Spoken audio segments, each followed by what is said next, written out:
Hello students, how are you? Welcome to my channel educational scholar. मैं doctor Sophia आपके सामने एक और लेक्चर के साथ।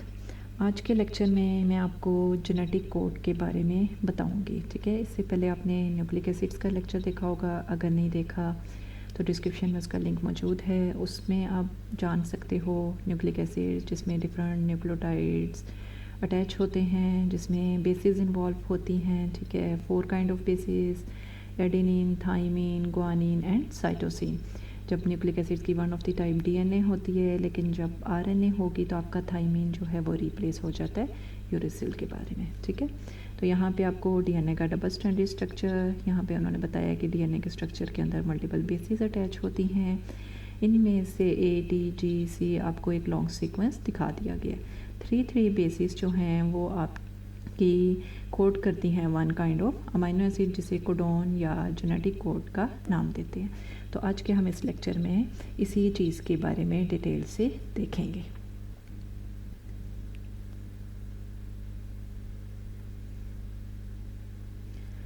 First of all, central dogma of molecular biology, which include DNA into RNA into proteins. Two processes. In first process DNA जो है वो RNA के अंदर कन्वर्ट हो जाता है, जिसे हम ट्रांसक्रिप्शन का नाम देते हैं, जबकि सेकंड प्रोसेस जिसमें ट्रांसलेशन RNA जो है वो आपका कन्वर्ट हो जाता है इसके अंदर प्रोटीन्स के अंदर। RNA की जो फॉर्म यहाँ पे बनती है उसे हम मैसेंजर RNA का नाम देते हैं। So genetic code, it is a sequence of nucleotides in the base sequence of DNA which will be translated into a sequence of amino acids of the protein। यहाँ पे आप देखो, आपको DNA का डबल हेलिक्स स्ट्रक्चर दिखा दिया गया है, जिसमें बेसिस जो हैं वो एक दूसरे के साथ हाइड्रोजन बॉन्डेड हैं। अगर ये स्ट्रैंड्स एक दूसरे से सेपरेट हो जाएं तो वन स्ट्रैंड जो टेम्पलेट के तौर पर एक्सिस्ट करेगा, उसके अगेंस्ट जो DNA है वो कन्वर्ट हो जाएगा मैसेंजर RNA में। ठीक है, ग्वानिन के साथ साइटोसिन, जबकि एडेनिन के साथ यूरेसिल अटैच हो जाएगा in case of RNA।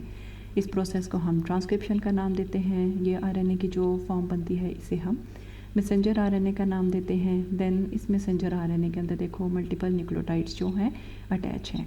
3 nucleotides को at a time read out करते हैं और इसे हम कोडोन का नाम देते हैं। Mean one codon stands for 1 amino acid. 1 codon, 2 codon, 3 codon, multiple amino acid. जो मल्टीपल अमाइनो एसिड्स आपस में अटैच हो जाती हैं तो वो आपको by the process of translation protein की सिंथेसिस में, यानी इन दी अदर वर्ड्स आप कह सकते हो कि पॉलीपेप्टाइड की फॉर्मेशन में हेल्प कर सकते हैं। यहाँ पे देखो 1 amino acid, 2 amino acid, 3 amino acid जो है वो एक दूसरे के साथ अटैच हैं। और अमाइनो एसिड्स के स्ट्रक्चर में आपने देखा है, ठीक है, उसका लिंक भी डिस्क्रिप्शन में मौजूद है कि एक साइड पे अमाइनो ग्रुप, दूसरी साइड पे कार्बोक्सिल ग्रुप अटैच होता है। और जब मल्टीपल अमाइनो एसिड्स जो हैं वो पेप्टाइड लिंकेज के थ्रू एक दूसरे से अटैच हो जाते हैं तो वो आपको पॉलीपेप्टाइड की फॉर्मेशन में हेल्प करते हैं। So you can say codon, it is composed of 3 bases. It could be ACG, it could be UAG, depending upon। और ईच कोडोन जो है इसे हम 1 अमाइनो एसिड के तौर पर एक्ट करता है और मल्टीपल अमाइनो एसिड्स आपस में मिलकर आपको प्रोटीन्स की फॉर्मेशन में हेल्प करेंगे।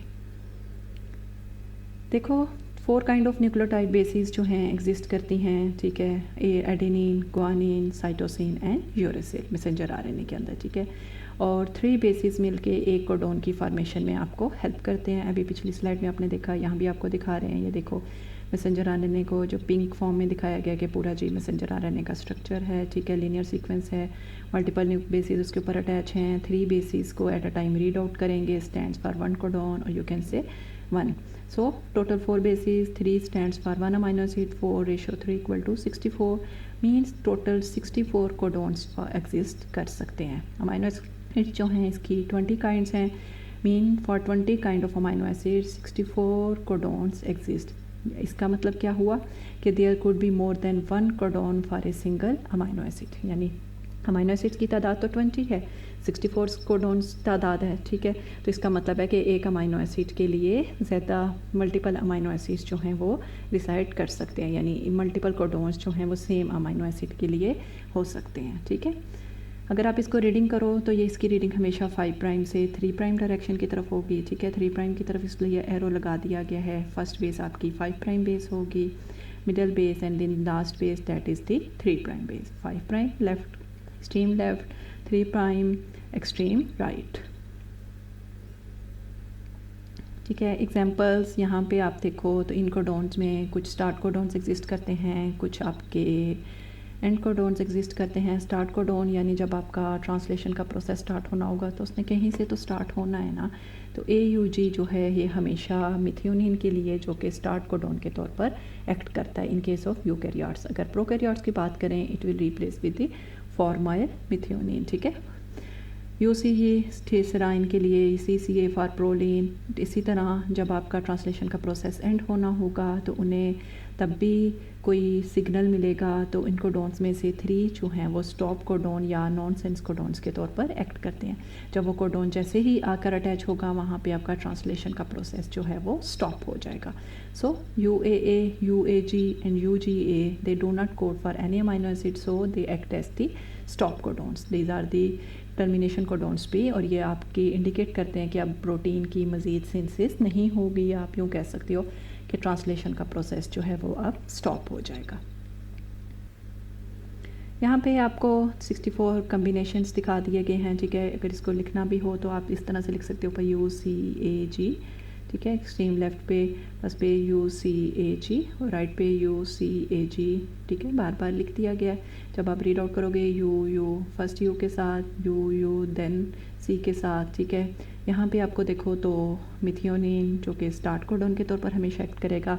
जब भी प्रोटीन सिंथेसिस का प्रोसेस यानी ट्रांसलेशन का प्रोसेस स्टार्ट होना होगा, AUG जब प्रेजेंट होगा देन आपका ट्रांसलेशन जो है स्टार्ट होगी। और 3 जो हैं वो स्टॉप कोडॉन्स हैं, UAA, UAG एंड UGA। जैसे ही स्टॉप कोडॉन्स आकर अटैच हो जाएंगे तमाम जो ट्रांसलेशन कम्प्लेक्स असेंबली बनी होगी वो सीक्वेंस डिसअसेंबल हो जाएगा और आपकी प्रोटीन सिंथेसिस का प्रोसेस जो है कंप्लीट हो जाएगा। इसके अलावा पीछे मैंने आपको बताया कि 20 kind of amino acids exist करते हैं and there are more than 1 codon for single amino acid. तो यहाँ पे आप देख सकते हो फिनाइलएलानिन के लिए 2 कोड्स, यूसिन के लिए मल्टीपल, यानी एक अमाइनो एसिड के मल्टीपल कोडॉन्स जो हैं वो एग्जिस्ट कर सकते हैं। ठीक है। Except 4 exceptional, 1 is the start codon while 3 are the stop codons। अब अगर हम इन जेनेटिक कोड की करेक्टरिस्टिक्स के बारे में देखें, they are specific means the codon always the code for the same kind of amino acid. Means अगर आप यहाँ पे एग्जांपल्स में दे देखो AUG it means methionine, it will always be methionine. ठीक है। आप कभी भी ये नहीं कह सकते AUG is serine, AUG is eosin, what ever. ठीक है। स्पेसिफिक कोड होते हैं। ठीक है। जिस तरह हर पर्सन का एक स्पेसिफिक नाम होता है और उसी का नाम होता है। खैर नाम तो एक दूसरे के सेम भी हो सकते हैं, लेकिन यहाँ पे ये क्या होगा, ये स्पेसिफिक है, वो कभी भी दूसरे अमाइनो एसिड के लिए एग्जिस्ट नहीं कर सकेगा। यूनिवर्सलिटी, जेनेटिक कोड यूनिवर्सल है। Same codon is used in all living organisms. ठीक है। चाहे प्रोकैरियोट्स की बात की जाए या यूकैरियोट्स की। ठीक है। स्टार्ट कोडॉन में जो डिफरेंस था वो मैंने आपको बता दिया। डिजेनेरेसी, ठीक है, genetic code is degenerate although each codon correspond to a single amino acid, 1 amino acid में हैव मोर देन 1 कोडॉन। ठीक है। यानी जिस तरह वही बात जो पीछे बताई कि एक अमाइनो एसिड के लिए मल्टीपल कोडॉन्स भी एग्जिस्ट कर सकते हैं। ठीक है।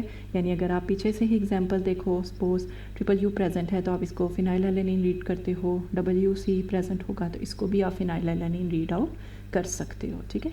So there will be more than 1 codon for a single kind of amino acid. ठीक है। समटाइम्स कोडॉन चेंज होने से सीक्वेंस चेंज नहीं होता, लेकिन समटाइम्स कोडॉन के सिंगल बेस के चेंज होने से सीक्वेंस जो है वो चेंज हो सकता है। ठीक है।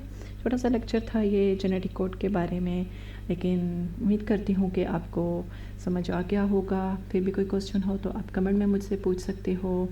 ठीक है। अगर आपको लेक्चर अच्छा लगा है तो प्लीज़ चैनल को सब्सक्राइब ज़रूर कीजिएगा। नेक्स्ट लेक्चर तक के लिए अल्लाह हाफिज़।